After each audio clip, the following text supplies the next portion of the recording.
नमस्कार दोस्तों, स्वागत है आप सभी का। इस वीडियो में हम बाल विकास और शिक्षा शास्त्र के 200 प्रश्नों का अभ्यास करेंगे। ये ऐसे प्रश्न हैं जो बहुत ही महत्वपूर्ण है और परीक्षा में ये हर बार थोड़ा बहुत बदलाव के साथ आते हैं। तो चलिए प्रश्नों की ओर। प्रश्न 1। विकास का अर्थ है ए केवल शारीरिक वृद्धि, बी केवल मानसिक वृद्धि, सी गुणात्मक एवं मात्रात्मक परिवर्तन, डी केवल वजन बढ़ना। इस प्रश्न का सही उत्तर है सी गुणात्मक एवं मात्रात्मक परिवर्तन। प्रश्न 2। विकास की प्रक्रिया कब तक चलती है? ए जन्म तक, बी बाल्यावस्था तक, सी किशोरावस्था तक, डी गर्भाधान से मृत्यु तक। इस प्रश्न का सही उत्तर है डी गर्भाधान से मृत्यु तक। प्रश्न 3। वृद्धि ग्रोथ और विकास डेवलपमेंट में मुख्य अंतर क्या है? ए दोनों समान है, बी वृद्धि केवल मात्रात्मक परिवर्तन है, सी विकास केवल वजन बढ़ना है, डी वृद्धि मानसिक परिवर्तन है। इस प्रश्न का सही उत्तर है बी वृद्धि केवल मात्रात्मक परिवर्तन है। प्रश्न 4। निम्न में से कौन विकास का सिद्धांत है? ए विकास अनियमित होता है, बी विकास निरंतर होता है, सी विकास रुक रुक कर होता है, डी विकास केवल बचपन तक होता है। इस प्रश्न का सही उत्तर है बी विकास निरंतर होता है। प्रश्न 5। बाल विकास का अध्ययन किसका विषय है? ए केवल शिक्षा, बी केवल मनोविज्ञान, सी मनोविज्ञान एवं शिक्षा दोनों, डी समाजशास्त्र। इस प्रश्न का सही उत्तर है सी मनोविज्ञान एवं शिक्षा दोनों। प्रश्न 6। विकास का कौन सा सिद्धांत कहता है कि विकास सिर से पैर की ओर होता है? ए समीप दूर सिद्धांत, बी सामान्य विशिष्ट सिद्धांत, सी मस्तकोद्मुखी सिद्धांत, डी परिपक्वता सिद्धांत। इस प्रश्न का सही उत्तर है सी मस्तकोद्मुखी सिद्धांत। प्रश्न 7। बालक पहले पूरे हाथ से वस्तु पकड़ता है, बाद में उंगलियों से। यह उदाहरण है ए मस्तकोद्मुखी विकास, बी समीप दूर विकास, सी संज्ञानात्मक विकास, डी सामाजिक विकास। सही उत्तर है बी समीप दूर विकास। प्रश्न 8। विकास को सर्वाधिक प्रभावित करने वाले कारक हैं? ए वंशानुक्रम एवं वातावरण, बी केवल वंशानुक्रम, सी केवल वातावरण, डी केवल पोषण। सही उत्तर है ए वंशानुक्रम एवं वातावरण। प्रश्न 9। किस मनोवैज्ञानिक ने संज्ञानात्मक विकास का सिद्धांत दिया? ए स्किनर, बी जीन पियाजे, सी फ्रॉइड, डी कोहलबर्ग। सही उत्तर है बी जीन पियाजे। प्रश्न 10। पियाजे के अनुसार संवेदी गामक अवस्था की आयु है? ए 0 से 2 वर्ष, बी 2 से 7 वर्ष, सी 7 से 11 वर्ष, डी 11 वर्ष से ऊपर। इस प्रश्न का सही उत्तर है ए 0 से 2 वर्ष। प्रश्न 11। पियाजे के अनुसार पूर्व संक्रियात्मक अवस्था की आयु है? ए 0 से 2 वर्ष, बी 2 से 7 वर्ष, सी 7 से 11 वर्ष, डी 11 से 15 वर्ष। इस प्रश्न का सही उत्तर है बी 2 से 7 वर्ष। प्रश्न 12। पियाजे के अनुसार ठोस संक्रियात्मक अवस्था की आयु है? ए 2 से 7 वर्ष, बी 7 से 11 वर्ष, सी 11 से 15 वर्ष, डी 15 वर्ष के बाद। इस प्रश्न का सही उत्तर है बी 7 से 11 वर्ष। प्रश्न 13। औपचारिक संक्रियात्मक अवस्था किस आयु में प्रारंभ होती है? ए 7 वर्ष, बी 9 वर्ष, सी 11 वर्ष, डी 5 वर्ष। इस प्रश्न का सही उत्तर है सी 11 वर्ष। प्रश्न 14। वस्तु स्थायित्व ऑब्जेक्ट परमानेंस का विकास किस अवस्था में होता है? ए पूर्व संक्रियात्मक, बी ठोस संक्रियात्मक, सी संवेदी गामक, डी औपचारिक संक्रियात्मक। इस प्रश्न का सही उत्तर है सी संवेदी गामक। प्रश्न 15। अहंकेंद्रिता ईगोसेंट्रिज्म किस अवस्था की विशेषता है? ए संवेदी गामक, बी पूर्व संक्रियात्मक, सी ठोस संक्रियात्मक, डी औपचारिक संक्रियात्मक। इस प्रश्न का सही उत्तर है बी पूर्व संक्रियात्मक। प्रश्न 16। संरक्षण कंजर्वेशन की अवधारणा किस अवस्था में विकसित होती है? ए संवेदी गामक, बी पूर्व संक्रियात्मक, सी ठोस संक्रियात्मक, डी शैशवावस्था। इस प्रश्न का सही उत्तर है सी ठोस संक्रियात्मक। प्रश्न 17। निम्न में से कौन पियाजे के सिद्धांत की अवधारणा नहीं है? ए आत्मसात असिमिलेशन, बी समायोजन अकोमोडेशन, सी पुनर्बलन रिएन्फोर्समेंट, डी संतुलन इक्विलाइब्रेशन। इस प्रश्न का सही उत्तर है सी पुनर्बलन रिएन्फोर्समेंट। प्रश्न 18। निकटस्थ विकास क्षेत्र ZPD का सिद्धांत किसने दिया?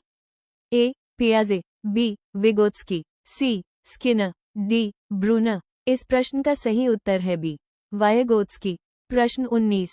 स्कैफोल्डिंग की अवधारणा किससे संबंधित है? A. Freud, B. Vygotsky, C. Gardner, D. Kohlberg. इस प्रश्न का सही उत्तर है बी. वायगोत्स्की।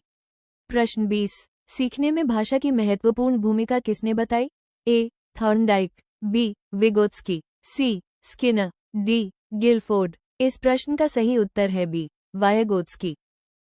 प्रश्न 21। व्यवहारवाद बिहेवियरिज्म के प्रमुख समर्थक हैं? ए. पियाजे, B. Skinner, C. Kohlberg, D. Erikson. इस प्रश्न का सही उत्तर है बी. स्किनर। प्रश्न 22। ऑपरेंट कंडीशनिंग का सिद्धांत किसने दिया? A. Pavlov, B. Skinner, C. Thorndike, D. Bruner. इस प्रश्न का सही उत्तर है बी. स्किनर। प्रश्न 23। शास्त्रीय अनुबंधन क्लासिकल कंडीशनिंग का सिद्धांत किसने दिया? A. Pavlov, B. Skinner, C. Kohler, D. Thorndike. इस प्रश्न का सही उत्तर है ए. पावलोव। प्रश्न 24। प्रभाव का नियम लॉ ऑफ अफेक्ट किसने दिया? ए. Thorndike, B. पियाजे, सी. Skinner, D. विगोत्स्की। इस प्रश्न का सही उत्तर है ए. थॉर्नडाइक। प्रश्न 25। सूझ द्वारा अधिगम इनसाइट लर्निंग का सिद्धांत किसने दिया? A. Kohler, B. Skinner, C. Pavlov, D. Thorndike. इस प्रश्न का सही उत्तर है ए. कोहलर। प्रश्न 26। बहुबुद्धि मल्टीपल इंटेलिजेंस सिद्धांत किसने दिया? A. Gardner, B. Guilford, C. Thurstone, D. Binet. इस प्रश्न का सही उत्तर है ए. गार्डनर। प्रश्न 27। आईक्यू की अवधारणा का विकास किसने किया? A. Alfred Binet, B. Gardner, C. Skinner, D. पियाजे। इस प्रश्न का सही उत्तर है ए. अल्फ्रेड बिने। प्रश्न 28। भावनात्मक बुद्धिमत्ता इमोशनल इंटेलिजेंस का संबंध किससे है? A. Daniel Goleman, B. Freud, C. Skinner, D. Guilford. इस प्रश्न का सही उत्तर है ए. Daniel Goleman. प्रश्न 29। कोहलबर्ग का सिद्धांत किससे संबंधित है?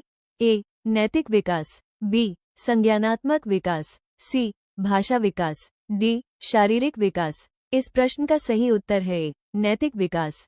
प्रश्न 30। फ्रॉइड का सिद्धांत किससे संबंधित है? ए. मनोयौन विकास, बी. सामाजिक विकास, सी. नैतिक विकास, डी. भाषा विकास। इस प्रश्न का सही उत्तर है ए. मनोयौन विकास। प्रश्न 31। एरिक्सन का सिद्धांत किससे संबंधित है? ए. मनोसामाजिक विकास, बी. संज्ञानात्मक विकास, सी. नैतिक विकास, डी. शारीरिक विकास। इस प्रश्न का सही उत्तर है ए. मनोसामाजिक विकास। प्रश्न 32। बुद्धि का द्विकारक सिद्धांत किसने दिया? A. Spearman, B. Gardner, C. Guilford, D. Thurstone. इस प्रश्न का सही उत्तर है ए. स्पीयरमैन। प्रश्न 33। प्राथमिक मानसिक योग्यताओं का सिद्धांत किसने दिया? A. Thurstone, B. Spearman, C. Binet, D. पियाजे। इस प्रश्न का सही उत्तर है ए. थर्स्टन। प्रश्न 34। त्रिआयामी बुद्धि मॉडल किसने दिया? A. Guilford, B. Spearman, C. Gardner, D. Thurstone. इस प्रश्न का सही उत्तर है ए. गिलफोर्ड।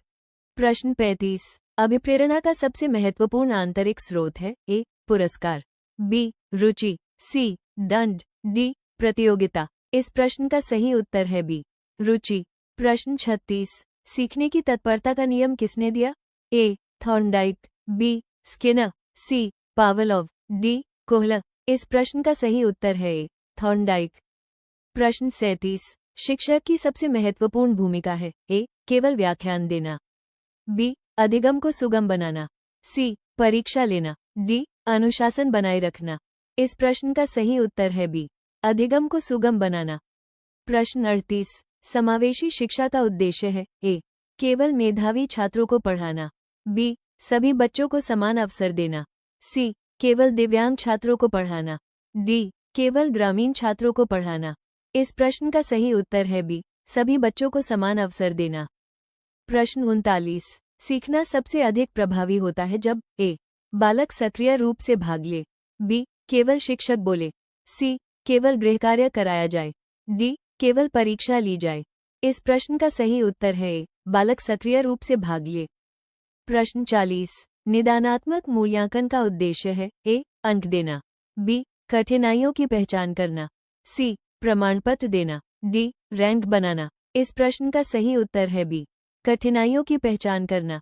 प्रश्न 41, सतत एवं व्यापक मूल्यांकन सीसीई का उद्देश्य है ए, केवल वार्षिक परीक्षा, बी, समग्र विकास का मूल्यांकन, सी, केवल मौखिक परीक्षा, डी, केवल लिखित परीक्षा।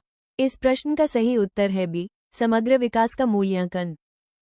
प्रश्न 42, प्रारूपिक मूल्यांकन फॉर्मेटिव असेसमेंट कब किया जाता है? ए, सत्र के अंत में, बी, सीखने की प्रक्रिया के दौरान, सी, केवल बोर्ड परीक्षा में, डी, प्रवेश के समय। इस प्रश्न का सही उत्तर है बी, सीखने की प्रक्रिया के दौरान। प्रश्न 43, समापनात्मक मूल्यांकन समेटिव असेसमेंट कब किया जाता है? ए, पाठ शुरू होने से पहले, बी, पाठ के दौरान, सी, पाठ्यक्रम के अंत में, डी, प्रतिदिन। इस प्रश्न का सही उत्तर है सी, पाठ्यक्रम के अंत में। प्रश्न 44, सीखने का सर्वोत्तम माध्यम है ए, अनुभव, बी, दंड, सी, रटना, डी, प्रतियोगिता। इस प्रश्न का सही उत्तर है ए, अनुभव। प्रश्न 45, प्रतिभाशाली बालकों की विशेषता है ए, सीखने की धीमी गति, बी, औसत बुद्धि, सी, उच्च सीखने की क्षमता, डी, कम जिज्ञासा। इस प्रश्न का सही उत्तर है सी, उच्च सीखने की क्षमता। प्रश्न 46, अधिगम अक्षमता लर्निंग डिसेबिलिटी का उदाहरण है ए, डिसलेक्सिया, बी, बुखार, सी, मधुमेह, डी, दमा। इस प्रश्न का सही उत्तर है ए, डिसलेक्सिया। प्रश्न 47, डिसलेक्सिया मुख्यतः किससे संबंधित है? ए, पढ़ने में कठिनाई, बी, सुनने में कठिनाई, सी, देखने में कठिनाई, डी, बोलने में कठिनाई। इस प्रश्न का सही उत्तर है ए, पढ़ने में कठिनाई। प्रश्न 48, डिस्कैल्कुलिया किससे संबंधित है? ए, गणित सीखने में कठिनाई, बी, पढ़ने में कठिनाई, सी, लिखने में कठिनाई, डी, बोलने में कठिनाई। इस प्रश्न का सही उत्तर है ए, गणित सीखने में कठिनाई। प्रश्न 49, डिस्ग्राफिया किससे संबंधित है? ए, लिखने में कठिनाई, बी, पढ़ने में कठिनाई, सी, गणित में कठिनाई, डी, सुनने में कठिनाई। इस प्रश्न का सही उत्तर है ए, लिखने में कठिनाई। प्रश्न 50, एक अच्छा शिक्षक सबसे पहले क्या करता है? ए, केवल पाठ्यपुस्तक पढ़ाता है, बी, विद्यार्थियों की आवश्यकताओं और व्यक्तिगत भिन्नताओं को समझता है, सी, केवल परीक्षा की तैयारी कराता है, डी, केवल अनुशासन पर ध्यान देता है। इस प्रश्न का सही उत्तर है बी, विद्यार्थियों की आवश्यकताओं और व्यक्तिगत भिन्नताओं को समझता है। प्रश्न 51, बाल विकास का सबसे महत्वपूर्ण उद्देश्य है ए, केवल अंक बढ़ाना, बी, सर्वांगीण विकास, सी, केवल शारीरिक विकास, डी, केवल मानसिक विकास। इस प्रश्न का सही उत्तर है बी, सर्वांगीण विकास। प्रश्न 52, व्यक्तिगत भिन्नताओं का अर्थ है ए, सभी बच्चे समान होते हैं, बी, प्रत्येक बच्चा अलग होता है, सी, सभी की बुद्धि समान होती है, डी, सभी की रुचि समान होती है। इस प्रश्न का सही उत्तर है बी, प्रत्येक बच्चा अलग होता है। प्रश्न 53, शिक्षक को व्यक्तिगत भिन्नताओं के कारण क्या करना चाहिए? ए, सभी को एक जैसा पढ़ाना, बी, विविध शिक्षण विधियां अपनानी चाहिए, सी, केवल मेधावी छात्रों पर ध्यान देना, डी, केवल कमजोर छात्रों को पढ़ाना। इस प्रश्न का सही उत्तर है बी, विविध शिक्षण विधियां अपनानी चाहिए। प्रश्न 54, समावेशी कक्षा में शिक्षक का व्यवहार कैसा होना चाहिए? ए, भेदभावपूर्ण, बी, समान अवसर प्रदान करने वाला, सी, केवल तेज विद्यार्थियों पर केंद्रित, डी, केवल दिव्यांग विद्यार्थियों पर केंद्रित। इस प्रश्न का सही उत्तर है बी, समान अवसर प्रदान करने वाला। प्रश्न 55, सीखने की प्रक्रिया सबसे अधिक प्रभावी होती है जब ए, छात्र सक्रिय भागीदारी करें, बी, केवल शिक्षक बोले, सी, केवल पुस्तक पढ़ाई जाए, डी, केवल गृहकार्य कराया जाए। इस प्रश्न का सही उत्तर है ए, छात्र सक्रिय भागीदारी करें। प्रश्न 56, प्रेरणा मोटिवेशन का मुख्य कार्य है अ, दंड देना, बी, सीखने के लिए उत्साहित करना, सी, परीक्षा लेना, डी, अंक देना। इस प्रश्न का सही उत्तर है बी, सीखने के लिए उत्साहित करना। प्रश्न 57, आंतरिक प्रेरणा का उदाहरण है ए, पुरस्कार पाने के लिए पढ़ना, बी, ज्ञान प्राप्त करने की इच्छा से पढ़ना, सी, डांट के डर से पढ़ना, डी, परीक्षा के भय से पढ़ना। इस प्रश्न का सही उत्तर है बी, ज्ञान प्राप्त करने की इच्छा से पढ़ना। प्रश्न 58, बाह्य प्रेरणा का उदाहरण है ए, जिज्ञासा, बी, पुरस्कार, सी, आत्मसंतोष, डी, रुचि। इस प्रश्न का सही उत्तर है बी, पुरस्कार। प्रश्न 59, अधिगम का सबसे अच्छा आधार है ए, अनुभव, बी, रटना, सी, दंड, डी, प्रतियोगिता। इस प्रश्न का सही उत्तर है ए, अनुभव। प्रश्न 60, सीखना किस प्रकार की प्रक्रिया है? ए, निष्क्रिय, बी, सक्रिय, सी, अस्थायी, डी, जन्मजात। इस प्रश्न का सही उत्तर है बी, सक्रिय। प्रश्न 61, भाषा विकास सबसे अधिक किससे प्रभावित होता है? ए, सामाजिक वातावरण, बी, केवल आनुवंशिकता, सी, केवल आयु, डी, केवल भोजन। इस प्रश्न का सही उत्तर है ए, सामाजिक वातावरण। प्रश्न 62, विद्यालय का सबसे महत्वपूर्ण कार्य है? ए, केवल परीक्षा कराना, बी, व्यक्तित्व का विकास करना, सी, केवल अंक दिलाना, डी, केवल अनुशासन बनाए रखना। इस प्रश्न का सही उत्तर है बी, व्यक्तित्व का विकास करना। प्रश्न 63, शिक्षक की भूमिका है? ए, ज्ञान का एकमात्र स्रोत, बी, अधिगम का सहायक फैसिलिटेटर, सी, नियंत्रक, डी, निरीक्षक। इस प्रश्न का उत्तर है बी, अधिगम का सहायक फैसिलिटेटर। प्रश्न 64, बालक सबसे अच्छा सीखता है? ए, करके, बी, सुनकर, सी, रटकर, डी, देखकर। इस प्रश्न का सही उत्तर है ए, करके। प्रश्न 65, रचनावाद कंस्ट्रक्टिविज्म का मुख्य विचार है? ए, शिक्षक ज्ञान देता है, बी, विद्यार्थी स्वयं ज्ञान का निर्माण करता है, सी, केवल पुस्तक से सीखना, डी, केवल परीक्षा देना। इस प्रश्न का सही उत्तर है बी, विद्यार्थी स्वयं ज्ञान का निर्माण करता है। प्रश्न 66, रचनावादी कक्षा में शिक्षक की भूमिका होती है? ए, व्याख्याता, बी, मार्गदर्शक, सी, निरीक्षक, डी, नियंत्रक। इस प्रश्न का सही उत्तर है बी, मार्गदर्शक।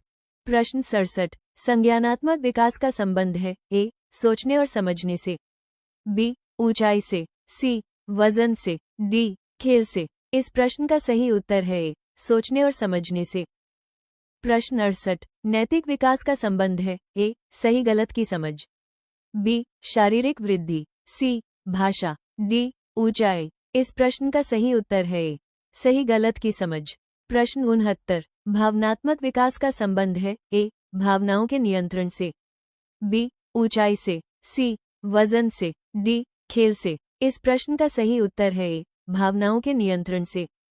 प्रश्न 70, सामाजिक विकास का संबंध है? ए, दूसरों के साथ व्यवहार से, बी, केवल पढ़ाई से, सी, केवल खेल से, डी, केवल भोजन से। इस प्रश्न का सही उत्तर है ए, दूसरों के साथ व्यवहार से। प्रश्न 71, बच्चों को प्रश्न पूछने के लिए प्रोत्साहित करना चाहिए क्योंकि ए, इससे समय नष्ट होता है, बी, इससे जिज्ञासा और चिंतन बढ़ता है, सी, इससे अनुशासन बिगड़ता है, डी, इससे पढ़ाई कम होती है। इस प्रश्न का सही उत्तर है बी, इससे जिज्ञासा और चिंतन बढ़ता है। प्रश्न 72, रचनात्मकता बढ़ाने के लिए शिक्षक को ए, केवल एक उत्तर स्वीकार करना चाहिए, बी, विभिन्न उत्तरों को प्रोत्साहित करना चाहिए, सी, रटने पर जोर देना चाहिए, डी, केवल परीक्षा पर ध्यान देना चाहिए। इस प्रश्न का सही उत्तर है बी, विभिन्न उत्तरों को प्रोत्साहित करना चाहिए। प्रश्न 73, सीखने की सबसे बड़ी बाधा है? ए, भय, बी, रुचि, सी, जिज्ञासा, डी, सहयोग। इस प्रश्न का सही उत्तर है ए, भय। प्रश्न 74, बच्चों का मूल्यांकन मुख्य रूप से होना चाहिए? ए, केवल अंक देने के लिए, बी, सीखने में सुधार के लिए, सी, रैंक बनाने के लिए, डी, दंड देने के लिए। इस प्रश्न का सही उत्तर है बी, सीखने में सुधार के लिए। प्रश्न 75, अच्छा प्रश्न वही है जो ए, केवल याददाश्त जांचे, बी, सोचने के लिए प्रेरित करे, सी, केवल पुस्तक से पूछा जाए, डी, बहुत कठिन हो। इस प्रश्न का सही उत्तर है बी, सोचने के लिए प्रेरित करे। प्रश्न 76, बाल केंद्रित शिक्षा में मुख्य केंद्र होता है? ए, शिक्षक, बी, विद्यार्थी, सी, प्रधानाचार्य, डी, पाठ्यपुस्तक। इस प्रश्न का सही उत्तर है बी, विद्यार्थी। प्रश्न 77, समूह अधिगम ग्रुप लर्निंग से विकसित होता है? ए, सहयोग, बी, अकेलापन, सी, भय, डी, प्रतियोगिता। इस प्रश्न का सही उत्तर है ए, सहयोग। प्रश्न 78, समस्या समाधान विधि का उद्देश्य है? ए, रटना, बी, तार्किक सोच विकसित करना, सी, केवल परीक्षा पास करना, डी, गृहकार्य कराना। इस प्रश्न का सही उत्तर है बी, तार्किक सोच विकसित करना। प्रश्न 79, बच्चों की त्रुटियों को शिक्षक को ए, दंड देना चाहिए, बी, सीखने का अवसर मानना चाहिए। सी, अनदेखा करना चाहिए। डी, कक्षा से बाहर निकाल देना चाहिए। इस प्रश्न का सही उत्तर है बी, सीखने का अवसर मानना चाहिए। प्रश्न 80, प्राथमिक स्तर पर मूल्यांकन होना चाहिए। ए, सतत और व्यापक।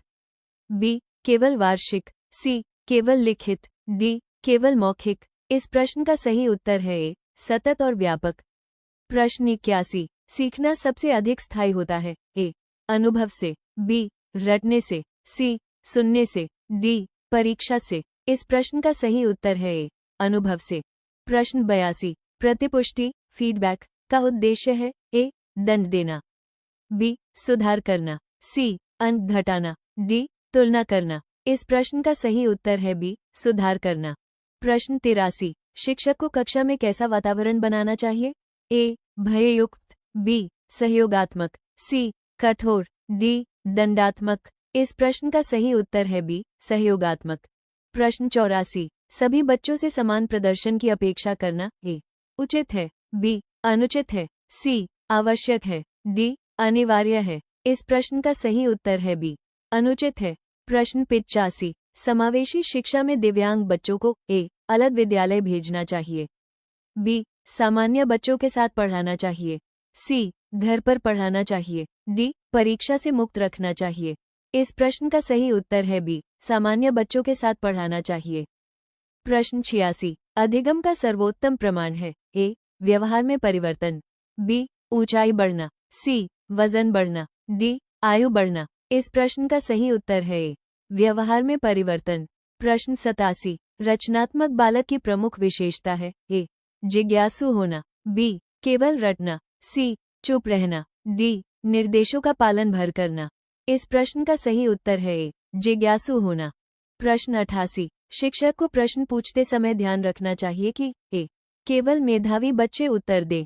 बी, सभी बच्चों को अवसर मिले। सी, केवल आगे बैठे बच्चे उत्तर दें। डी, केवल तेजी से उत्तर देने वालों को मौका मिले। इस प्रश्न का सही उत्तर है बी, सभी बच्चों को अवसर मिले। प्रश्न 89, बच्चों की सीखने की गति ए, समान होती है। बी, अलग अलग होती है। सी, केवल आयु पर निर्भर करती है। डी, केवल बुद्धि पर निर्भर करती है। इस प्रश्न का सही उत्तर है बी, अलग अलग होती है। प्रश्न 90, अच्छे शिक्षक की पहचान है। ए, कठोर दंड देना। बी, बच्चों को सीखने के लिए प्रेरित करना। सी, केवल व्याख्यान देना। डी, केवल परीक्षा लेना। इस प्रश्न का सही उत्तर है बी, बच्चों को सीखने के लिए प्रेरित करना। प्रश्न 91, कक्षा में सबसे प्रभावी अनुशासन होता है। ए, दंड आधारित। बी, आत्म अनुशासन। सी, भय आधारित। डी, कठोर नियंत्रण। इस प्रश्न का सही उत्तर है बी, आत्म अनुशासन। प्रश्न 92, सीखने का सही क्रम है। ए, सरल से कठिन। बी, कठिन से सरल। सी, अज्ञात से ज्ञात। डी, दोनों ए और सी। इस प्रश्न का सही उत्तर है डी, दोनों ए और सी। प्रश्न 93, एक शिक्षक कक्षा में बच्चों की उपलब्धियों की तुलना करने के बजाय प्रत्येक बच्चे की व्यक्तिगत क्षमता, रुचि तथा सीखने की गति का सम्मान करता है। सीटीईटी के अनुसार यह शिक्षक किस प्रकार की शिक्षण दृष्टि का पालन कर रहा है। ए, बच्चों की आपसी प्रतिस्पर्धा को बढ़ावा देना। बी, प्रत्येक बच्चे की क्षमता का सम्मान करना। सी, केवल मेधावी छात्रों पर ध्यान देना। डी, केवल पाठ्यपुस्तक आधारित शिक्षण करना। इस प्रश्न का सही उत्तर है बी, प्रत्येक बच्चे की क्षमता का सम्मान करना। प्रश्न 94, यदि कोई विद्यार्थी बार बार एक ही प्रकार की त्रुटि करता है तो शिक्षक का सबसे उपयुक्त कदम क्या होगा। ए, उसे दंड देना। बी, त्रुटि का कारण समझकर सुधारात्मक सहायता देना। सी, उसे कक्षा से बाहर भेज देना। डी, उसकी गलती को अनदेखा करना। इस प्रश्न का सही उत्तर है बी, त्रुटि का कारण समझकर सुधारात्मक सहायता देना। प्रश्न 95, बच्चों में स्वतंत्र रूप से सीखने और प्रश्न पूछने की प्रवृत्ति किस प्रकार के कक्षा वातावरण में सबसे अधिक विकसित होती है। ए, भयपूर्ण वातावरण। बी, सकारात्मक एवं सहयोगात्मक वातावरण। सी, अत्यधिक प्रतिस्पर्धात्मक वातावरण। डी, दंडात्मक वातावरण। इस प्रश्न का सही उत्तर है बी, सकारात्मक एवं सहयोगात्मक वातावरण। प्रश्न 96, प्राथमिक स्तर पर गृहकार्य का उद्देश्य मुख्यतः क्या होना चाहिए। ए, अधिक अभ्यास कराना। बी, आयु एवं क्षमता के अनुरूप सीखने को सुदृढ़ करना। सी, अनुशासन बनाए रखना। डी, परीक्षा की तैयारी कराना। इस प्रश्न का सही उत्तर है बी, आयु एवं क्षमता के अनुरूप सीखने को सुदृढ़ करना। प्रश्न 97। यदि शिक्षक चाहता है कि सभी विद्यार्थी सक्रिय रूप से सीखें तो उसे क्या करना चाहिए? ए. केवल व्याख्यान देना। बी. विविध गतिविधियों एवं सहभागितापूर्ण विधियों का प्रयोग करना। सी. केवल लिखित कार्य देना। डी. बार बार परीक्षा लेना। इस प्रश्न का सही उत्तर है बी. विविध गतिविधियों एवं सहभागितापूर्ण विधियों का प्रयोग करना। प्रश्न 98। ऐसा कक्षा वातावरण जिसमें विद्यार्थी एक दूसरे से सीखते हैं और अपने विचार खुलकर व्यक्त करते हैं कहलाता है? ए. सहयोगात्मक एवं लोकतांत्रिक वातावरण। बी. दंडात्मक वातावरण। सी. शिक्षक केंद्रित वातावरण। डी. प्रतिस्पर्धात्मक वातावरण। इस प्रश्न का सही उत्तर है ए. सहयोगात्मक एवं लोकतांत्रिक वातावरण। प्रश्न 99। बाल केंद्रित शिक्षण में शिक्षक की सबसे महत्वपूर्ण भूमिका क्या होती है? ए. नियंत्रक। बी. मार्गदर्शक एवं सहायक। सी. परीक्षक। डी. अनुशासनकर्ता। इस प्रश्न का सही उत्तर है बी. मार्गदर्शक एवं सहायक। प्रश्न 100। ऐसे प्रश्न जो विद्यार्थियों में तर्क, विश्लेषण और चिंतन विकसित करें वे किस प्रकार के होते हैं? ए. तथ्यात्मक। बी. अवधारणात्मक एवं परिस्थिति आधारित। सी. स्मृति आधारित। डी. परिभाषात्मक। इस प्रश्न का सही उत्तर है बी. अवधारणात्मक एवं परिस्थिति आधारित। प्रश्न 101। यदि बच्चे स्वयं प्रयोग, अवलोकन और चर्चा के माध्यम से किसी अवधारणा को समझते हैं तो ये किस प्रकार का अधिगम है? ए. रटकर अधिगम। बी. सक्रिय एवं अनुभवात्मक अधिगम। सी. निष्क्रिय अधिगम। डी. अनुकरणात्मक अधिगम। इस प्रश्न का सही उत्तर है बी. सक्रिय एवं अनुभवात्मक अधिगम। प्रश्न 102। यदि कोई विद्यार्थी बार बार असफल हो रहा है तो शिक्षक को सबसे पहले क्या करना चाहिए? ए. उसे कमजोर घोषित कर देना। बी. कठिनाई का कारण जानकर आवश्यक सहायता देना। सी. उसके अभिभावकों से शिकायत करना। डी. उसे अतिरिक्त दंड देना। इस प्रश्न का सही उत्तर है बी. कठिनाई का कारण जानकर आवश्यक सहायता देना। प्रश्न 103। प्रभावी शिक्षण में शिक्षक की भूमिका मुख्यतः क्या होती है? ए. ज्ञान का एकमात्र स्रोत। बी. अधिगम का मार्गदर्शक एवं सुगमकर्ता। सी. अनुशासन नियंत्रक। डी. मूल्यांकनकर्ता। इस प्रश्न का सही उत्तर है बी. अधिगम का मार्गदर्शक एवं सुगमकर्ता। प्रश्न 104। जब विद्यार्थी अपने पूर्व अनुभवों के आधार पर नए ज्ञान का निर्माण करते हैं तो ये किस शिक्षण दृष्टिकोण का उदाहरण है? ए. व्यवहारवाद। बी. रचनावाद। सी. परिपक्वतावाद। डी. अनुबंधन सिद्धांत। इस प्रश्न का सही उत्तर है बी. रचनावाद। प्रश्न 105। सतत मूल्यांकन का प्रमुख उद्देश्य क्या है? ए. विद्यार्थियों की रैंक तय करना। बी. अधिगम में सुधार हेतु निरंतर प्रतिपुष्टि देना। सी. केवल अंक देना। डी. अनुशासन बनाए रखना। इस प्रश्न का सही उत्तर है बी. अधिगम में सुधार हेतु निरंतर प्रतिपुष्टि देना। प्रश्न 106। यदि कोई विद्यार्थी प्रश्न पूछने में संकोच करता है तो शिक्षक को क्या करना चाहिए? ए. उसे अनदेखा करना। बी. प्रश्न पूछने के लिए प्रोत्साहित करना। सी. उसे डांटना। डी. उसे पीछे बैठाना। इस प्रश्न का सही उत्तर है बी. प्रश्न पूछने के लिए प्रोत्साहित करना। प्रश्न 107। कक्षा में व्यक्तिगत भिन्नताओं का सम्मान करने का सर्वोत्तम तरीका क्या है? ए. सभी को एक ही प्रकार से पढ़ाना। बी. विविध शिक्षण विधियों का प्रयोग करना। सी. केवल मेधावी छात्रों पर ध्यान देना। डी. सभी को समान गृह कार्य देना। इस प्रश्न का सही उत्तर है बी. विविध शिक्षण विधियों का प्रयोग करना। प्रश्न 108। समावेशी शिक्षा का मूल सिद्धांत क्या है? ए. सभी को समान अंक दिलाना। बी. प्रत्येक बच्चे को समान अवसर प्रदान करना। सी. सभी को समान गति से पढ़ाना। डी. केवल विशेष आवश्यकता वाले बच्चों पर ध्यान देना। इस प्रश्न का सही उत्तर है बी. प्रत्येक बच्चे को समान अवसर प्रदान करना। प्रश्न 109। बाल केंद्रित शिक्षा का प्रमुख उद्देश्य क्या है? ए. पाठ्यक्रम शीघ्र समाप्त करना। बी. बच्चे का सर्वांगीण विकास करना। सी. केवल परीक्षा में सफलता दिलाना। डी. अनुशासन बनाए रखना। इस प्रश्न का सही उत्तर है बी. बच्चे का सर्वांगीण विकास करना। प्रश्न 110। सबसे स्थायी अधिगम सामान्यतः किसके माध्यम से होता है? ए. रटकर याद करने से। बी. अनुभव एवं सक्रिय सहभागिता से। सी. केवल सुनने से। डी. बार बार लिखने से। इस प्रश्न का सही उत्तर है बी. अनुभव एवं सक्रिय सहभागिता से। प्रश्न 112। यदि कोई विद्यार्थी अन्य विद्यार्थियों की तुलना में धीमी गति से सीखता है तो शिक्षक को क्या करना चाहिए? ए. उसे कमजोर घोषित कर देना। बी. उसकी सीखने की गति के अनुसार सहायता देना। सी, उसे अलग कक्षा में भेज देना। डी, उससे कम अपेक्षाएं रखना। इस प्रश्न का सही उत्तर है बी, उसकी सीखने की गति के अनुसार सहायता देना। प्रश्न 113, प्रभावी अधिगम के लिए किस प्रकार का वातावरण सबसे उपयुक्त माना जाता है? ए, भय एवं दंड का वातावरण।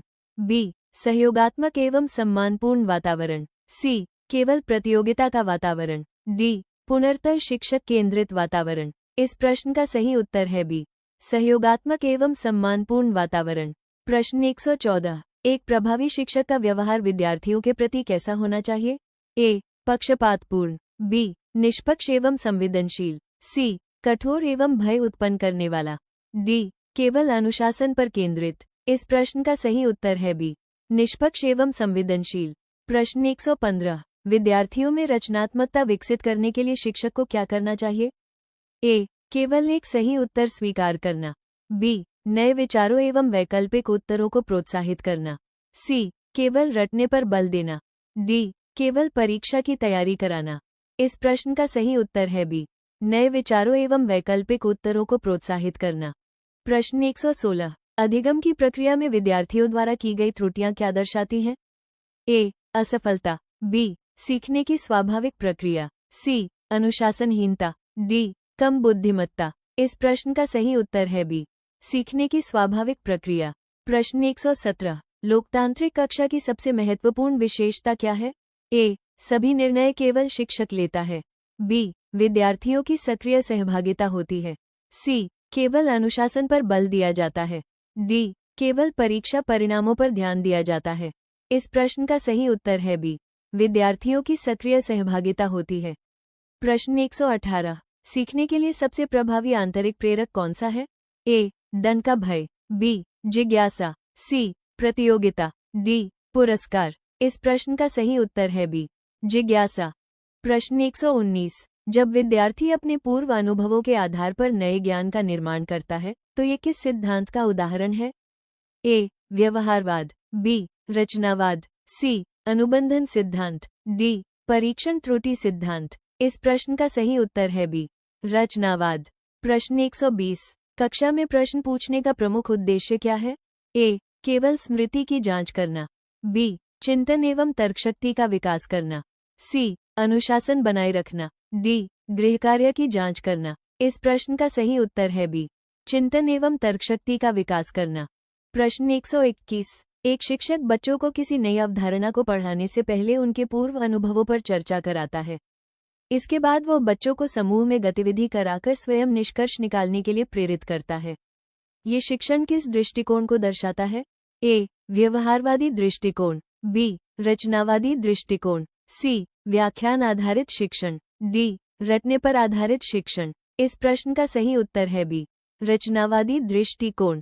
प्रश्न 122, एक विद्यार्थी गणित के प्रश्न हल करते समय बार बार गलती करता है लेकिन प्रयास करना नहीं छोड़ता।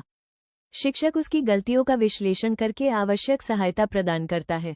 शिक्षक का यह व्यवहार किस सिद्धांत पर आधारित है? ए, दंड द्वारा अधिगम। बी, सुधारात्मक प्रतिपुष्टि एवं सहयोगात्मक अधिगम। सी, प्रतियोगी अधिगम। डी, केवल परिणाम आधारित मूल्यांकन। इस प्रश्न का सही उत्तर है बी, सुधारात्मक प्रतिपुष्टि एवं सहयोगात्मक अधिगम।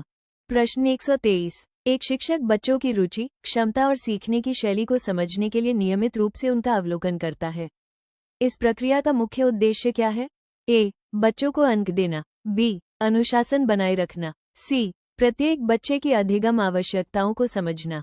डी, पाठ्यक्रम शीघ्र पूरा करना। इस प्रश्न का सही उत्तर है सी, प्रत्येक बच्चे की अधिगम आवश्यकताओं को समझना। प्रश्न 124, एक विद्यार्थी उत्तर देने में गलती करता है लेकिन शिक्षक उसे डांटने के बजाय कारण समझाकर पुनः प्रयास करने का अवसर देता है। ये शिक्षक किस प्रकार की प्रतिपुष्टि दे रहा है? ए, सुधारात्मक प्रतिपुष्टि। बी, नकारात्मक प्रतिपुष्टि। सी, दंडात्मक प्रतिपुष्टि। डी, औपचारिक प्रतिपुष्टि। इस प्रश्न का सही उत्तर है ए, सुधारात्मक प्रतिपुष्टि। प्रश्न 125, कक्षा में शिक्षक बच्चों को वास्तविक जीवन की समस्याओं पर चर्चा कराकर समाधान खोजने के लिए प्रेरित करता है। इससे मुख्य रूप से किस प्रकार का अधिगम विकसित होता है? ए, यांत्रिक अधिगम। बी, स्मृति आधारित अधिगम। सी, अर्थपूर्ण एवं समस्या समाधान अधिगम। डी अनुकरणात्मक अधिगम। इस प्रश्न का सही उत्तर है सी अर्थपूर्ण एवं समस्या समाधान अधिगम। प्रश्न 126। एक शिक्षक सभी विद्यार्थियों को समान प्रश्न देने के बजाय उनकी क्षमता के अनुसार अलग अलग गतिविधियां देता है। ये किस सिद्धांत का उदाहरण है? ए व्यक्तिगत भिन्नताओं का सिद्धांत, बी अनुशासन का सिद्धांत, सी प्रतियोगी अधिगम, डी समान शिक्षण। इस प्रश्न का सही उत्तर है ए व्यक्तिगत भिन्नताओं का सिद्धांत। प्रश्न 127। एक शिक्षक बच्चों को समूह में कार्य करते समय विचार साझा करने और मिलकर निर्णय लेने के लिए प्रेरित करता है। इससे मुख्य रूप से किस कौशल का विकास होता है? ए स्मरण शक्ति, बी व्यक्तिगत प्रतिस्पर्धा, सी सहयोग एवं सामाजिक कौशल, डी लिखने की गति। इस प्रश्न का सही उत्तर है सी सहयोग एवं सामाजिक कौशल। प्रश्न 128। एक शिक्षक कक्षा में ऐसा वातावरण बनाता है जहां प्रत्येक बच्चा बिना भय के अपनी बात रख सके। ये किस प्रकार के कक्षा वातावरण की विशेषता है? ए प्रतियोगी वातावरण, बी दंडात्मक वातावरण, सी शिक्षक केंद्रित वातावरण, डी लोकतांत्रिक एवं सहयोगात्मक वातावरण। इस प्रश्न का सही उत्तर है ड लोकतांत्रिक एवं सहयोगात्मक वातावरण। प्रश्न 129। एक शिक्षक बच्चों से किसी प्रश्न का उत्तर देने के साथ उसका कारण भी बताने के लिए कहता है। इसका मुख्य उद्देश्य क्या है? ए तार्किक एवं विश्लेषणात्मक चिंतन विकसित करना, बी गृहकार्य की जांच करना, सी केवल स्मरण शक्ति बढ़ाना, डी अनुशासन बनाए रखना। इस प्रश्न का सही उत्तर है ए तार्किक एवं विश्लेषणात्मक चिंतन विकसित करना। प्रश्न 130। एक विद्यार्थी अपने पूर्व अनुभवों के आधार पर नई अवधारणाओं को समझता है और उन्हें नई परिस्थितियों में लागू करता है। ये किस प्रकार के अधिगम का उदाहरण है? ए निष्क्रिय अधिगम, बी स्थानांतरण ट्रांसफर अधिगम, सी अनुकरणात्मक अधिगम, डी यांत्रिक अधिगम। इस प्रश्न का सही उत्तर है बी स्थानांतरण ट्रांसफर अधिगम। प्रश्न 131। एक शिक्षक बच्चों को केवल उत्तर नहीं बताता बल्कि संकेत देकर स्वयं समाधान खोजने के लिए प्रेरित करता है। शिक्षक की यह भूमिका क्या कहलाती है? ए नियंत्रक, बी मूल्यांकनकर्ता, सी अधिगम का सुगमकर्ता, डी अनुशासन अधिकारी। इस प्रश्न का सही उत्तर है सी अधिगम का सुगमकर्ता। प्रश्न 132। एक प्रभावी शिक्षक बच्चों की प्रगति का मूल्यांकन केवल परीक्षा के अंकों से नहीं करता बल्कि उनकी सहभागिता और निरंतर सुधार को भी महत्व देता है। ये किस प्रकार के मूल्यांकन को दर्शाता है? ए प्रतियोगिता आधारित मूल्यांकन, बी मानकीकृत मूल्यांकन, सी योगात्मक मूल्यांकन, डी समग्र एवं सतत मूल्यांकन। इस प्रश्न का सही उत्तर है ड समग्र एवं सतत मूल्यांकन। प्रश्न 133। एक शिक्षक बच्चों को उत्तर सीधे बताने के बजाय संकेत देता है जिससे वे स्वयं सोचकर समस्या का समाधान खोज सके। ये शिक्षक की किस भूमिका को दर्शाता है? ए अधिगम का सुगमकर्ता, बी अनुशासन अधिकारी, सी नियंत्रक, डी परीक्षक। इस प्रश्न का सही उत्तर है ए अधिगम का सुगमकर्ता। प्रश्न 134। एक विद्यार्थी किसी प्रश्न का उत्तर पुस्तक से भिन्न देता है लेकिन उसका तर्क सही होता है। ऐसी स्थिति में शिक्षक को क्या करना चाहिए? ए उत्तर को तुरंत अस्वीकार कर देना, बी केवल पुस्तक का उत्तर स्वीकार करना, सी विद्यार्थी के तर्क का विश्लेषण कर उचित चर्चा करना, डी उसे पुनः उत्तर देने से रोक देना। इस प्रश्न का सही उत्तर है सी विद्यार्थी के तर्क का विश्लेषण कर उचित चर्चा करना। प्रश्न 135। एक शिक्षक कक्षा में ऐसा वातावरण बनाता है जहां सभी बच्चे बिना भय के अपने विचार व्यक्त कर सकें और प्रश्न पूछ सकें। ये किस प्रकार की कक्षा की विशेषता है? ए दंडात्मक कक्षा, बी प्रतियोगिता आधारित कक्षा, सी शिक्षक केंद्रित कक्षा, डी लोकतांत्रिक एवं सहयोगात्मक कक्षा। इस प्रश्न का सही उत्तर है ड लोकतांत्रिक एवं सहयोगात्मक कक्षा। प्रश्न 136। एक शिक्षक विद्यार्थियों की क्षमता, रुचि और सीखने की गति को ध्यान में रखते हुए अलग अलग गतिविधियां आयोजित करता है। ये किस शैक्षिकी सिद्धांत पर आधारित है? ए व्यक्तिगत भिन्नताओं का सिद्धांत, बी समान शिक्षण का सिद्धांत, सी प्रतियोगिता आधारित अधिगम, डी कठोर अनुशासन। इस प्रश्न का सही उत्तर है ए व्यक्तिगत भिन्नताओं का सिद्धांत। प्रश्न 137। एक शिक्षक बच्चों को समूह में कार्य कराकर विचारों का आदान प्रदान करने तथा किसी समस्या का सामूहिक समाधान खोजने के लिए प्रेरित करता है। इससे मुख्य रूप से किस कौशल का विकास होता है? ए स्मरण शक्ति, बी सहयोग एवं सामाजिक कौशल, सी रटने की क्षमता, डी व्यक्तिगत प्रतिस्पर्धा। इस प्रश्न का सही उत्तर है बी सहयोग एवं सामाजिक कौशल। प्रश्न 138। एक शिक्षक नई अवधारणाओं को बच्चों के पूर्व अनुभवों और दैनिक जीवन से जोड़कर पढ़ाता है ताकि वे स्वयं ज्ञान का निर्माण कर सकें। ये किस शिक्षण दृष्टिकोण को दर्शाता है? ए. व्यवहारवाद, बी. अनुबंधन सिद्धांत, सी. रचनावादी दृष्टिकोण, डी. परिपक्वतावाद। इस प्रश्न का सही उत्तर है सी. रचनावादी दृष्टिकोण।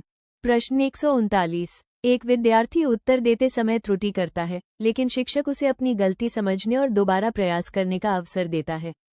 ये किस प्रकार के शिक्षण दृष्टिकोण का उदाहरण है? ए. प्रतियोगिता आधारित दृष्टिकोण, बी. परीक्षा केंद्रित दृष्टिकोण, सी. दंडात्मक दृष्टिकोण, डी. सुधारात्मक एवं बाल केंद्रित दृष्टिकोण। इस प्रश्न का सही उत्तर है ड. सुधारात्मक एवं बाल केंद्रित दृष्टिकोण। प्रश्न 140। एक शिक्षक बच्चों को किसी समस्या के अनेक समाधान खोजने के लिए प्रेरित करता है। इससे मुख्य रूप से किस क्षमता का विकास होता है?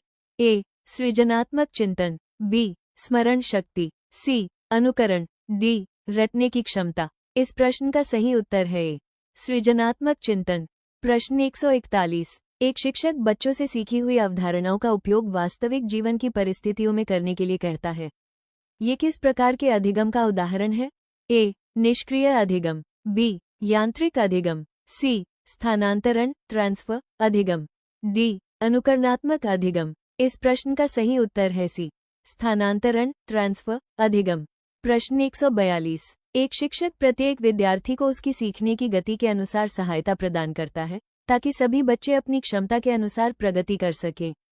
ये किस सिद्धांत का अनुप्रयोग है? ए. समान शिक्षण, बी. प्रतियोगिता आधारित शिक्षा, सी. कठोर अनुशासन, डी. व्यक्तिगत भिन्नताओं का सम्मान। इस प्रश्न का सही उत्तर है ड. व्यक्तिगत भिन्नताओं का सम्मान। प्रश्न 143। एक शिक्षक बच्चों से किसी उत्तर को स्वीकार करने से पहले उसका कारण स्पष्ट करने के लिए कहता है। इससे मुख्य रूप से किस क्षमता का विकास होता है? ए. तार्किक एवं विश्लेषणात्मक चिंतन, बी. रटकर याद करने की क्षमता, सी. केवल स्मरण शक्ति, डी. लिखने की गति। इस प्रश्न का सही उत्तर है ए. तार्किक एवं विश्लेषणात्मक चिंतन। प्रश्न 144। एक शिक्षक मूल्यांकन के दौरान केवल अंतिम उत्तर नहीं देखता, बल्कि विद्यार्थी ने उत्तर तक पहुंचने की प्रक्रिया का भी विश्लेषण करता है। ये किस प्रकार के मूल्यांकन का उदाहरण है? ए. योगात्मक मूल्यांकन, बी. प्रक्रिया आधारित मूल्यांकन, सी. मानकीकृत मूल्यांकन, डी. वार्षिक मूल्यांकन। इस प्रश्न का सही उत्तर है बी. प्रक्रिया आधारित मूल्यांकन। प्रश्न 145। एक शिक्षक बच्चों को अलग अलग दृष्टिकोणों से सोचने तथा एक ही समस्या के अनेक समाधान प्रस्तुत करने के लिए प्रेरित करता है।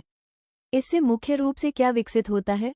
ए. स्मरण शक्ति, बी. अभिसारी चिंतन, सी. अपसारी एवं सृजनात्मक चिंतन, डी. अनुकरण की क्षमता। इस प्रश्न का सही उत्तर है सी.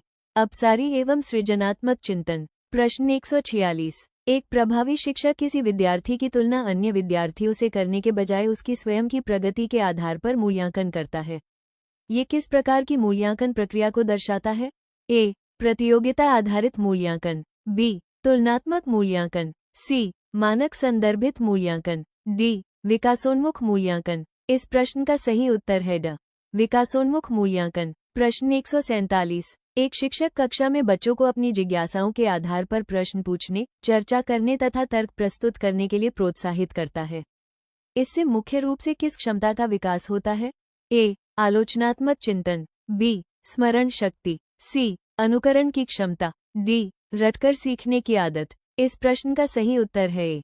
आलोचनात्मक चिंतन। प्रश्न 148। एक शिक्षक पढ़ाते समय बच्चों को छोटे छोटे समूहों में बांटकर गतिविधियां कराता है, जिससे वे एक दूसरे से सीख सकें। ये किस प्रकार के अधिगम का उदाहरण है? ए. व्यक्तिगत अधिगम, बी. सहयोगात्मक अधिगम, सी. निष्क्रिय अधिगम, डी. यांत्रिक अधिगम। इस प्रश्न का सही उत्तर है बी. सहयोगात्मक अधिगम। प्रश्न 149। एक शिक्षक नई अवधारणाओं को बच्चों के पूर्व ज्ञान और अनुभवों से जोड़कर पढ़ाता है ताकि वे स्वयं ज्ञान का निर्माण कर सकें। ये किस सिद्धांत का अनुप्रयोग है? ए. व्यवहारवाद, बी. परिपक्वता सिद्धांत, सी. रचनावादी सिद्धांत, डी. अनुबंधन सिद्धांत। इस प्रश्न का सही उत्तर है सी. रचनावादी सिद्धांत। प्रश्न 150। एक प्रभावी शिक्षक बच्चों की प्रगति का मूल्यांकन केवल परीक्षा के अंकों से नहीं करता, बल्कि उनकी सहभागिता, प्रयास और व्यवहार में आए सकारात्मक परिवर्तन को भी महत्व देता है। ये किस प्रकार के मूल्यांकन का उदाहरण है? ए. योगात्मक मूल्यांकन, बी. मानकीकृत मूल्यांकन, सी. प्रतियोगिता आधारित मूल्यांकन, डी. समग्र एवं सतत मूल्यांकन। इस प्रश्न का सही उत्तर है ड. समग्र एवं सतत मूल्यांकन। प्रश्न 151। एक शिक्षक बच्चों को उत्तर बताने के बजाय संकेत देता है, जिससे वे स्वयं समाधान खोजने का प्रयास करें। ये शिक्षक की किस भूमिका को दर्शाता है? ए. अधिगम का सुगमकर्ता, बी. नियंत्रक, सी. अनुशासन अधिकारी, डी. परीक्षक। इस प्रश्न का सही उत्तर है ए. अधिगम का सुगमकर्ता। प्रश्न 152। एक विद्यार्थी बार बार प्रश्न पूछता है और प्रत्येक उत्तर के पीछे का तर्क जानना चाहता है। शिक्षक को उसके इस व्यवहार को किस रूप में देखना चाहिए? ए. अनुशासनहीनता, बी. जिज्ञासा एवं वैज्ञानिक दृष्टिकोण, सी. समय की बर्बादी, डी. शिक्षक का विरोध। इस प्रश्न का सही उत्तर है बी. जिज्ञासा एवं वैज्ञानिक दृष्टिकोण। प्रश्न 153। एक शिक्षक बच्चों को वास्तविक जीवन की समस्याओं का विश्लेषण करके समाधान खोजने के लिए प्रेरित करता है। इससे मुख्य रूप से किस प्रकार का अधिगम विकसित होता है? ए. यांत्रिक अधिगम, बी. स्मृति आधारित अधिगम, सी. समस्या समाधान आधारित अधिगम, डी. निष्क्रिय अधिगम। इस प्रश्न का सही उत्तर है सी. समस्या समाधान आधारित अधिगम। प्रश्न 154। एक शिक्षक सभी विद्यार्थियों को उनकी रुचि, क्षमता और सीखने की गति के अनुसार सीखने के अवसर प्रदान करता है। ये किस सिद्धांत का सर्वोत्तम उदाहरण है? ए. समानता का सिद्धांत, बी. प्रतियोगिता का सिद्धांत, सी. अनुशासन का सिद्धांत, डी. व्यक्तिगत भिन्नताओं का सिद्धांत। इस प्रश्न का सही उत्तर है ड. व्यक्तिगत भिन्नताओं का सिद्धांत। प्रश्न 155। एक शिक्षक बच्चों को किसी विषय पर अपने विचार स्वतंत्र रूप से व्यक्त करने तथा दूसरों के विचारों का सम्मान करने के लिए प्रेरित करता है। इससे मुख्य रूप से किस प्रकार के वातावरण का निर्माण होता है? ए. लोकतांत्रिक एवं समावेशी वातावरण, बी. दंडात्मक वातावरण, सी. प्रतियोगी वातावरण, डी. शिक्षक केंद्रित वातावरण। इस प्रश्न का सही उत्तर है ए. लोकतांत्रिक एवं समावेशी वातावरण। प्रश्न 156। एक शिक्षक मूल्यांकन के दौरान बच्चों को उनकी त्रुटियों के बारे में तुरंत रचनात्मक सुझाव देता है, ताकि वे अपनी कमियों में सुधार कर सकें। ये किस प्रकार के मूल्यांकन का उदाहरण है? ए. योगात्मक मूल्यांकन, बी. निर्माणात्मक फॉर्मेटिव मूल्यांकन, सी. मानकीकृत मूल्यांकन, डी. चयनात्मक मूल्यांकन। इस प्रश्न का सही उत्तर है बी. निर्माणात्मक फॉर्मेटिव मूल्यांकन। प्रश्न 157। एक शिक्षक बच्चों को किसी समस्या के एक से अधिक समाधान खोजने तथा प्रत्येक समाधान के पक्ष में तर्क प्रस्तुत करने के लिए प्रेरित करता है। इससे मुख्य रूप से किस क्षमता का विकास होता है? ए. स्मरण शक्ति, बी. अनुकरण की क्षमता, सी. सृजनात्मक एवं अपसारी चिंतन, डी. रटकर सीखने की आदत। इस प्रश्न का सही उत्तर है सी. सृजनात्मक एवं अपसारी चिंतन। प्रश्न 158। एक शिक्षक कक्षा में ऐसा वातावरण बनाता है जहां प्रत्येक बच्चा बिना किसी भय के अपनी त्रुटियों को स्वीकार करता है और उनसे सीखने का प्रयास करता है। ये किस प्रकार के कक्षा वातावरण की विशेषता है? ए. दंडात्मक वातावरण, बी. प्रतियोगिता आधारित वातावरण, सी. शिक्षक केंद्रित वातावरण, डी. त्रुटि अनुकूल एवं सहयोगात्मक वातावरण। इस प्रश्न का सही उत्तर है ड. त्रुटि अनुकूल एवं सहयोगात्मक वातावरण। प्रश्न 159। एक शिक्षक बच्चों को नई अवधारणाओं को उनके दैनिक जीवन के अनुभवों से जोड़कर समझाता है, जिससे वे सीखने का वास्तविक अर्थ समझ सकें। ये किस प्रकार के अधिगम को बढ़ावा देता है? ए. अर्थपूर्ण अधिगम, बी. यांत्रिक अधिगम, सी. निष्क्रिय अधिगम, डी. अनुकरणात्मक अधिगम। इस प्रश्न का सही उत्तर है ए. अर्थपूर्ण अधिगम। प्रश्न 160। एक विद्यार्थी किसी प्रश्न का उत्तर देने में गलती करता है, लेकिन उसका तर्क सही दिशा में होता है। शिक्षक को ऐसी स्थिति में क्या करना चाहिए?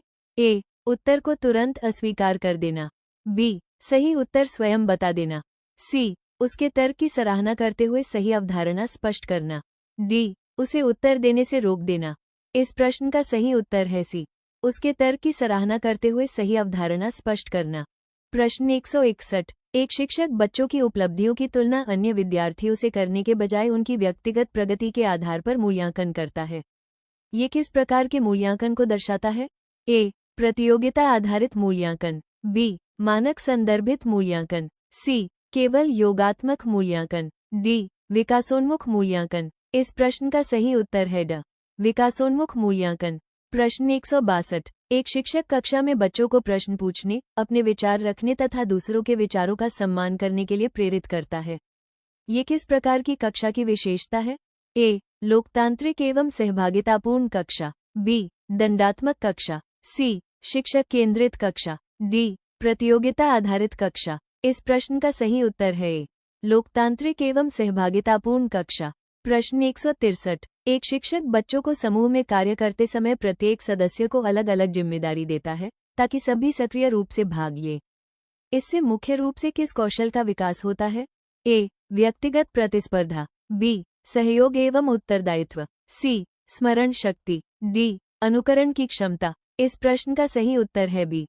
सहयोग एवं उत्तरदायित्व। प्रश्न 164। एक शिक्षक बच्चों को किसी विषय पर विभिन्न स्रोतों से जानकारी एकत्र करने और उसका विश्लेषण करने के लिए प्रेरित करता है। इससे मुख्य रूप से किस क्षमता का विकास होता है? ए. रटने की क्षमता। बी. अनुकरण की क्षमता। सी. विश्लेषणात्मक चिंतन। डी. केवल स्मरण शक्ति। इस प्रश्न का सही उत्तर है सी. विश्लेषणात्मक चिंतन। प्रश्न 165। एक शिक्षक बच्चों की सीखने की गति और रुचि के अनुसार अलग अलग शिक्षण रणनीतियां अपनाता है ताकि प्रत्येक बच्चा प्रभावी ढंग से सीख सके। ये किस सिद्धांत का उदाहरण है? ए. समान शिक्षण का सिद्धांत। बी. कठोर अनुशासन का सिद्धांत। सी. प्रतियोगिता आधारित शिक्षण। डी. व्यक्तिगत भिन्नताओं का सिद्धांत। इस प्रश्न का सही उत्तर है ड. व्यक्तिगत भिन्नताओं का सिद्धांत। प्रश्न 166। एक शिक्षक बच्चों को उत्तर याद कराने के बजाय ये समझने पर बल देता है कि किसी उत्तर तक पहुंचा कैसे जाए। इससे मुख्य रूप से किस क्षमता का विकास होता है? ए. अवधारणात्मक एवं तार्किक समझ। बी. केवल स्मरण शक्ति। सी. रटकर सीखने की आदत। डी. लिखने की गति। इस प्रश्न का सही उत्तर है ए. अवधारणात्मक एवं तार्किक समझ। प्रश्न 167। एक शिक्षक बच्चों की त्रुटियों को उनकी असफलता नहीं मानता, बल्कि उन्हें सीखने की प्रक्रिया का स्वाभाविक भाग मानकर उचित मार्गदर्शन देता है। ये किस प्रकार के मूल्यांकन दृष्टिकोण को दर्शाता है? ए. योगात्मक मूल्यांकन। बी. निर्माणात्मक फॉर्मेटिव मूल्यांकन। सी. मानकीकृत मूल्यांकन। डी. चयनात्मक मूल्यांकन। इस प्रश्न का सही उत्तर है बी. निर्माणात्मक फॉर्मेटिव मूल्यांकन। प्रश्न 168। एक शिक्षक बच्चों को किसी विषय पर अपने अनुभव साझा करने तथा नए ज्ञान को पूर्व अनुभवों से जोड़ने के लिए प्रेरित करता है। ये किस शिक्षण दृष्टिकोण की विशेषता है? ए. व्यवहारवाद। बी. अनुबंधन सिद्धांत। सी. रचनावादी दृष्टिकोण। डी. परिपक्वता सिद्धांत। इस प्रश्न का सही उत्तर है सी. रचनावादी दृष्टिकोण। प्रश्न 169। एक शिक्षक कक्षा में ऐसा वातावरण बनाता है जहां प्रत्येक विद्यार्थी बिना डर के अपनी शंकाएं पूछ सके और स्वतंत्र रूप से विचार व्यक्त कर सके। ये किस प्रकार की कक्षा का उदाहरण है? ए. प्रतियोगिता आधारित कक्षा। बी. शिक्षक केंद्रित कक्षा। सी. दंडात्मक कक्षा। डी. लोकतांत्रिक एवं बाल केंद्रित कक्षा। इस प्रश्न का सही उत्तर है ड. लोकतांत्रिक एवं बाल केंद्रित कक्षा। प्रश्न 170। एक शिक्षक बच्चों को किसी समस्या का उत्तर सीधे बताने के बजाय संकेत देकर स्वयं समाधान तक पहुंचने के लिए प्रेरित करता है। ये शिक्षक की किस भूमिका को दर्शाता है? ए. अधिगम का सुगमकर्ता। बी. नियंत्रक। सी. अनुशासन अधिकारी। डी. निरीक्षक। इस प्रश्न का सही उत्तर है ए. अधिगम का सुगमकर्ता। प्रश्न 171। एक विद्यार्थी किसी प्रश्न के अनेक संभावित उत्तर प्रस्तुत करता है और प्रत्येक के पक्ष में तर्क देता है। यह मुख्य रूप से किस प्रकार की चिंतन क्षमता को दर्शाता है? ए. अभिसारी चिंतन। बी. अपसारी एवं सृजनात्मक चिंतन। सी. स्मृति आधारित चिंतन। डी. अनुकरणात्मक चिंतन। इस प्रश्न का सही उत्तर है बी. अपसारी एवं सृजनात्मक चिंतन। प्रश्न 172। एक शिक्षक बच्चों को वास्तविक जीवन की समस्याओं पर आधारित गतिविधियां देता है जिससे वे स्वयं समाधान खोज सकें। यह मुख्य रूप से किस प्रकार के अधिगम को बढ़ावा देता है? ए. निष्क्रिय अधिगम। बी. यांत्रिक अधिगम। सी. समस्या समाधान आधारित अधिगम। डी. अनुकरणात्मक अधिगम। इस प्रश्न का सही उत्तर है सी. समस्या समाधान आधारित अधिगम। प्रश्न 173। एक शिक्षक प्रत्येक विद्यार्थी की क्षमता, रुचि और सीखने की गति के अनुसार शिक्षण की योजना बनाता है। ये किस शैक्षिकी सिद्धांत का सर्वोत्तम उदाहरण है? ए. समान शिक्षण का सिद्धांत। बी. प्रतियोगिता आधारित शिक्षण। सी. कठोर अनुशासन। डी. व्यक्तिगत भिन्नताओं का सिद्धांत। इस प्रश्न का सही उत्तर है ड. व्यक्तिगत भिन्नताओं का सिद्धांत। प्रश्न 174। एक शिक्षक बच्चों को उत्तर याद करने के बजाय उनके पीछे का तर्क समझने तथा अपने शब्दों में समझाने के लिए प्रेरित करता है। इससे मुख्य रूप से किस क्षमता का विकास होता है? ए. अवधारणात्मक एवं तार्किक समझ। बी. केवल स्मरण शक्ति। सी. रटकर सीखने की आदत। डी. लिखने की गति। इस प्रश्न का सही उत्तर है ए. अवधारणात्मक एवं तार्किक समझ। प्रश्न 175। एक शिक्षक समूह कार्य के दौरान प्रत्येक विद्यार्थी को सक्रिय भूमिका देता है ताकि सभी बच्चे मिलकर लक्ष्य प्राप्त कर सकें। इससे मुख्य रूप से किस कौशल का विकास होता है? ए. व्यक्तिगत प्रतिस्पर्धा। बी. सहयोगात्मक अधिगम एवं टीम वर्क। सी. अनुकरण की क्षमता। डी. केवल स्मरण शक्ति। इस प्रश्न का सही उत्तर है बी. सहयोगात्मक अधिगम एवं टीम वर्क। प्रश्न 176। एक शिक्षक बच्चों को किसी विषय पर अलग अलग स्रोतों से जानकारी एकत्र कर उसकी तुलना और विश्लेषण करने के लिए प्रेरित करता है। इससे मुख्य रूप से किस क्षमता का विकास होता है? ए. रटकर याद करना। बी. अनुकरण की क्षमता। सी. विश्लेषणात्मक एवं आलोचनात्मक चिंतन। डी. केवल स्मरण शक्ति। इस प्रश्न का सही उत्तर है सी. विश्लेषणात्मक एवं आलोचनात्मक चिंतन।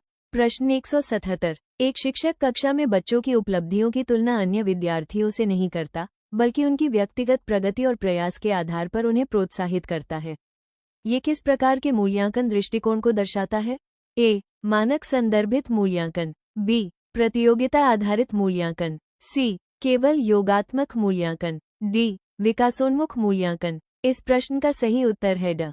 विकासोन्मुख मूल्यांकन। प्रश्न 178। एक शिक्षक बच्चों को किसी समस्या के अनेक समाधान खोजने के लिए प्रेरित करता है। इससे मुख्य रूप से किस क्षमता का विकास होता है?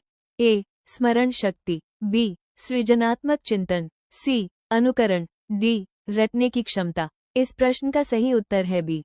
सृजनात्मक चिंतन। प्रश्न 179। एक शिक्षक नई अवधारणाओं को बच्चों के पूर्व अनुभवों तथा दैनिक जीवन की परिस्थितियों से जोड़कर पढ़ाता है। ये किस शिक्षण दृष्टिकोण का सर्वोत्तम उदाहरण है? ए. व्यवहारवाद। बी. अनुबंधन सिद्धांत। सी. रचनावादी दृष्टिकोण। डी. परिपक्वता सिद्धांत। इस प्रश्न का सही उत्तर है सी. रचनावादी दृष्टिकोण। प्रश्न 180। एक शिक्षक बच्चों को उत्तर सीधे बताने के बजाय संकेत देकर स्वयं समाधान तक पहुंचने के लिए प्रेरित करता है। शिक्षक की यह भूमिका किसे दर्शाती है? ए. अधिगम का सुगमकर्ता। बी. नियंत्रक। सी. अनुशासन अधिकारी। डी. परीक्षक। इस प्रश्न का सही उत्तर है ए. अधिगम का सुगमकर्ता। प्रश्न 181। एक शिक्षक बच्चों को अपनी त्रुटियों का विश्लेषण करने और उन्हें सुधारने का अवसर देता है ताकि वे अपनी सीखने की प्रक्रिया को बेहतर बना सकें।